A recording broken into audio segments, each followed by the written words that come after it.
शुभोदय बच्चों, कैसे हैं? देखिए पृष्ठ संख्या 102। राम के वन जाने की बात सुनकर भरत मूर्छित होकर गिर पड़े।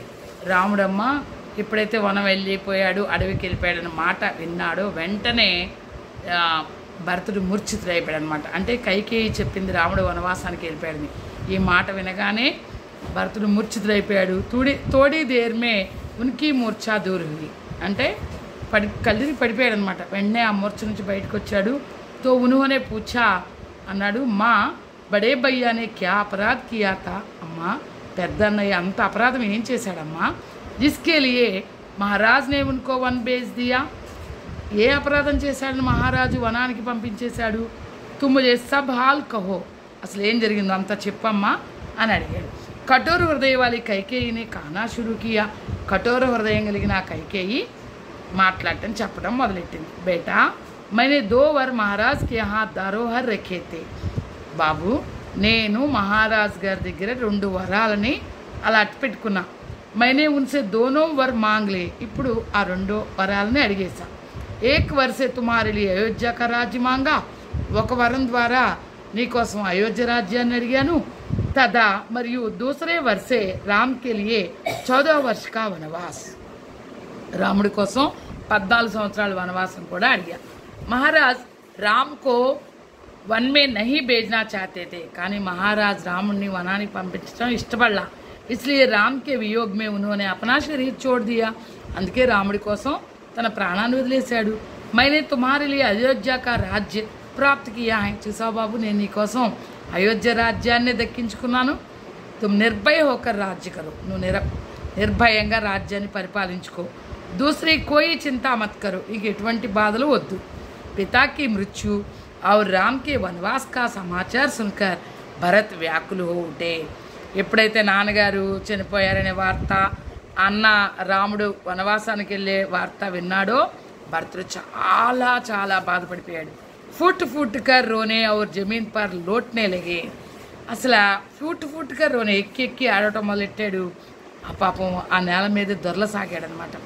फिर उन्होंने अपनी माँ को डांटना और फटकारना शुरू किया, వెంటనే అమ్మని తిట్టడం ఇంకా చాలా చాలా మాటలు అనటం మొదలుపెట్టేశాడు.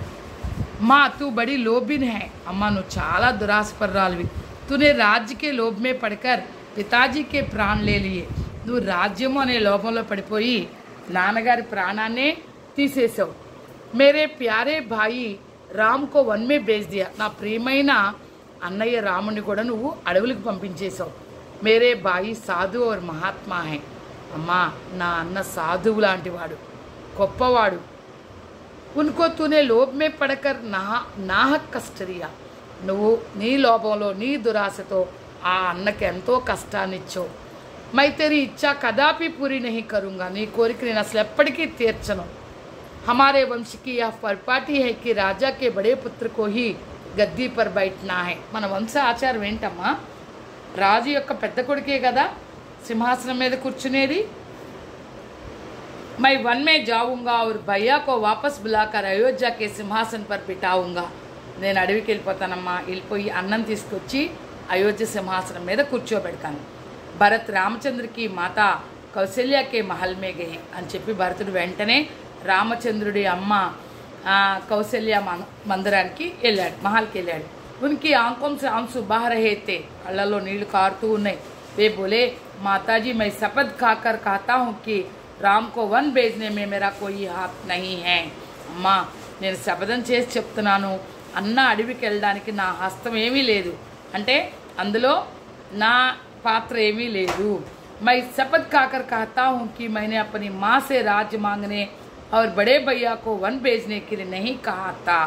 ఇంకా ఒట్టు పెట్టుకుని చెప్తున్నానమ్మా, మా అమ్మని రాజ్యం అడగమని కానీ అన్నని అడవికి పంపమని కానీ నేను పొరపాటుని చెప్పలా. ముझे कुछ नहीं मालूम था कि यहाँ क्या हो रहा है, ఇక్కడ ఏం జరుగుతుందో కూడా నాకేం తెలియదమ్మా. मैं फिर शपथ खाकर कहता हूँ कि मैं राज नहीं चाहता, ఇంకో శపథం కూడా చేసి చెప్తున్నానమ్మా, నాకు రాజ్యం అనేది అక్కర్లేదు. నెక్స్ట్ యహ్ రాజ్ బడే భయ్యా కా హై, ఈ రాజ్యం అనేది పెద్ద సోదరుడిది. मैं वन में जाऊंगा और भैया को ले आऊंगा, నేను వనానికి వెళ్తాను, నా సోదరుని తీసుకొస్తాను. భరత్ బహుత్ దేర్ తక్ ఇసీ ప్రకార్ శపథ్ ఖా కాకర్ బోల్తే రహే. భరతుడు పాపం ఈ విధంగా చాలాసేపు అలా కౌశల్య ముందు శపథాలు చేస్తూనే ఉన్నాడు. ఉన్కి బాత్ సున్కర్ కౌశల్య కే మన్ సే సందేహ దూర్ హో గయా. ఆ భరతుడి మాటలు వినగానే కౌశల్య మనసులో ఏదో కొంచెం సందేహం ఉంది, భరతుడి పాత్ర ఏమైనా ఉందేమోనని. ఇప్పుడు ఆ సందేహం కూడా పోయింది. ఉన్హోనే ఉట్కర్ భరత్ కో గలేసే లగా లియా. లేచి భరతుడిని ఆలింగనం చేసుకుంది. 13वें दिन భరత్ నే పితా కా శ్రాద్ధ కియా. 13 రోజు భరతుడు నాన్నగారికి ఆ పిండదానాలు పిండ కార్యక్రమాలన్నీ పెట్టాడనమాట. బ్రాహ్మణం కో భోజన్ కరాయా और దాన దక్షిణాది. బ్రాహ్మణులకు భోజనం పెట్టాడు, దాన దక్షిణలన్నీ కూడా ఇచ్చేశాడు. 14वें दिन सब मंत्री और सभासद इकट्ठा हुए. 14వ రోజు మంత్రులు సభాసదుకులు అందరూ కూడా పోగయ్యారు. उन्होंने आकर సమావేశమయ్యారు. उन्होंने आकर भरत से कहा महाराज दशरथ स्वर्ग चले गए, राम लक्ष्मण और सीता वन में चले गए. महाराज ने राज्य आपको सौंपा है, अब आप ही हमारे राजा हैं. आप इस राज्य को संभालें और प्रजा का पालन करें. సభాసదులందరూ ఏమన్నారంటేనమ్మా, ఇప్పటి వరకు రామలక్ష్మణులు రాముడు దశరథుడు పరిపాలించాడు కదా, ఇప్పుడు దశరథుడు స్వర్గ చెలేగాయి అంటే స్వర్గస్థులయ్యారు.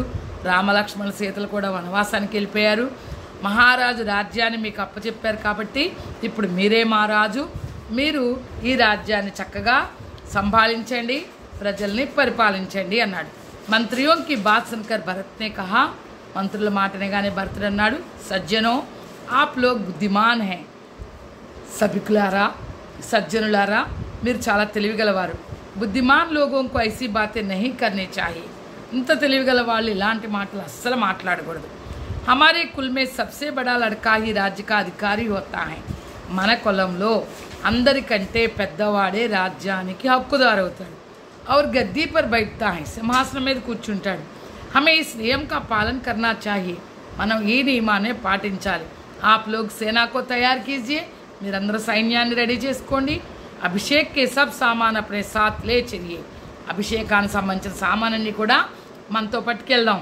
हम वन जाएंगे. మనం అడవికి వెళ్ళిపోదాం. वहीं पर रामचंद्र का अभिषेक कराएंगे. అక్కడే రామచంద్రుల వారికి అభిషేకం చేద్దాం. फिर उनको बुला लाएंगे. మళ్ళీ ఆయన పిలుచుకొద్దాం. और अयोध्या के सिंहासन पर बिठाएंगे. మళ్ళీ అయోధ్య సింహాసనం మీద కూర్చోబెడదాం. मुझे यही उचित मालूम होता है. ఇదే సరైంది అనిపిస్తుంది. భరత్ కి బాత్ సున్కర్ సబ్ లోగ్ ఉన్కి ప్రశంసా కర్నే లగే. భరతుడి మాటలు వినగానే అందరూ కూడా చాలా బాగా పొగడసాగారు. సబ్నే ఏక్ స్వర్ మే కహా ధన్య ధన్య. అందరూ ఒకే స్వరంతో అన్నారు ధన్య ధన్య. సబ్ తయారీ హో జానే పర్ భరత్ और శత్రుఘ్న వన్ కి ఓర్ చలే. అన్నీ రెడీ అయిపోయిన తర్వాత భరత శత్రుఘ్నులు అడవి వైపు ప్రయాణమయ్యారు. సాత్మే మాతాయే, వాళ్ళ వెంట అమ్మలున్నారు. గురు వశిష్ఠుడున్నాడు. మంత్రులున్నారు. సభాసద్ సభికులున్నారు. సేన సైన్యం ఉంది. और हजारों అయోధ్యావాసి भी चले. అంతేకాదు వేల మంది అయోధ్య ప్రజలు కూడా వాళ్ళ వెంట నడిచారు. अच्छा बच्चों, ध्यान से पढ़िए यह पाठ. उसके बाद पीछे दिए गए सारांश को एक बार पढ़िए और प्रश्न जवाब को लिखिए. अच्छा, धन्यवाद बच्चों.